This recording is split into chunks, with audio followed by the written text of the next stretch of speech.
Hi everyone. There's so many things running through my head right now. I am sick and tired of our military being disrespected. I'm sick and tired of our men and women in uniform being disrespected. Yeah, that's right. I'm tired of them being disrespected. Now, who are the people out there that are disrespecting our military? Colin Kaepernick? No, of course not. The people that are disrespecting our military are the people who have a problem with him for exercising the very rights that they fight and die for. Those are the people that are disrespecting our military. The people that are disrespecting our military are the people that are silent when unarmed people are being shot and killed by the police. Those are the people that are disrespecting our military because our military are fighting for the very rights that you're silent on when people are being denied those same exact rights. You say you care about our military, but you're silent when we have so many homeless vets in the streets starving after they die for our country. You claim you are concerned about the military, but yet you continuously let people be denied basic human rights. The right to not be shot dead in the streets. The right to not be criminally prosecuted when you're actually innocent. The right to not be locked up, spending decades in prison for a nonviolent offense or for a petty marijuana charge. That disrespects our military. Colin Kaepernick is exercising the very rights that makes America America. There's nothing more American than freedom of speech and the freedom to feel the way that you want to feel. That's what makes America great.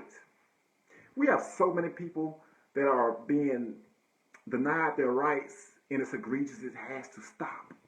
We don't believe in the type of smallness where people are silent and trying to make up a reason why someone was gunned down. We don't believe in that type of smallness.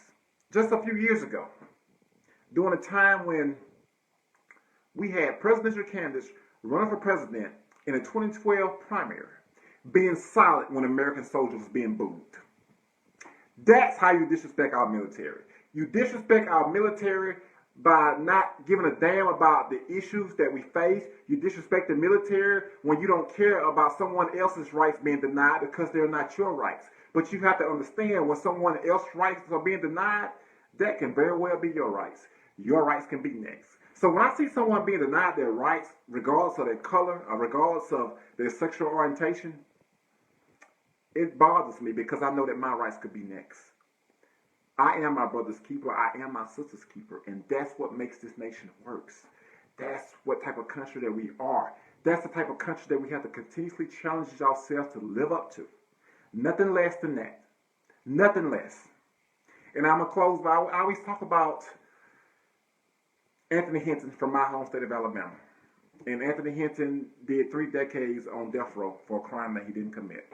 And I'm going to talk about this until the cows come home. Anthony Hinton did 3 decades in prison for a crime he did not commit. He did it on death row. For years, Anthony Hinton and his lawyers tried their best to get the prosecutors to retest the evidence. Retest the evidence. Because Anthony Hinton said if you retest the evidence, you will see that it's not even my gun. You will see that it wasn't me that actually committed these crimes. Not only did they not retest the evidence, but they fought him for decades to make sure that they never retested the evidence. Now, what does that tell you? Now, if you have a prosecutor that's going back and forth in good faith, that actually believes that you're guilty and actually doing his job, and you are a defense attorney, and he's coming at you saying, and you have a defense attorney constantly saying, hey, let's retest this evidence, but you're a prosecutor and you really believe he's guilty, you have nothing to lose by retesting that evidence, unless you thought he could actually be innocent and he could destroy your case. That's what a problem comes in at. So 3 decades later, Anthony Hinton is not free. What you think made the guy free? What made him free was the same evidence that he pressured those prosecutors to retest. It turns out it wasn't his gun. So it turns out that they knew he was innocent from the beginning. So Anthony Hinton was accused of killing people, right? We don't know who the real killers are in that case, so we can't arrest them right now. But we damn sure know who some criminals are. Those are the people that put this man in prison for 3 decades. And the point is, why haven't we arrested them yet? Why haven't there been an investigation yet? And it goes on far too often when someone is spending decades in prison for a crime they did not commit, or have been murdered for a crime they did not commit.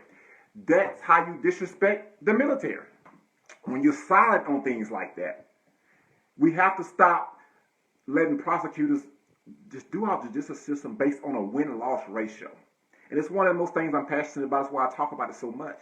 Because it has to change. Because I know that could be me, that could be you.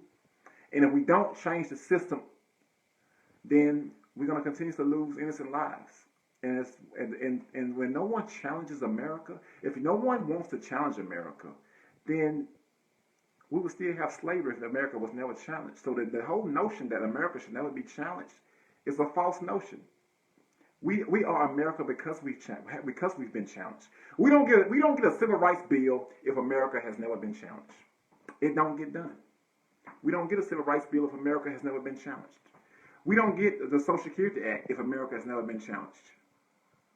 We have to get it out of our heads that we can't challenge America. America is great, but it's on us to make us a more perfect union. It's on the people. And it's egregious that the one thing that we never thought to make any better is our criminal justice system, our judicial system, our lack of judicial system. It's egregious. It's like that's the one thing in our country that we say, we can't touch that. And we continue to lose innocent lives. I know people say, yeah, Kendall, you're anti-death penalty, but what if it was your kid that was on death row? That's what I say. You say, well, so what if someone kills your kid? And my question is, what if your kid was innocent and on death row? You would think differently then. So, going forward, if you guys out there are serious about honoring our military, then stand up for the very things that they fight and die for. Stand up for those things. Take it to the streets. Hell, real progressives will be out there with you. I'm just going to leave it there.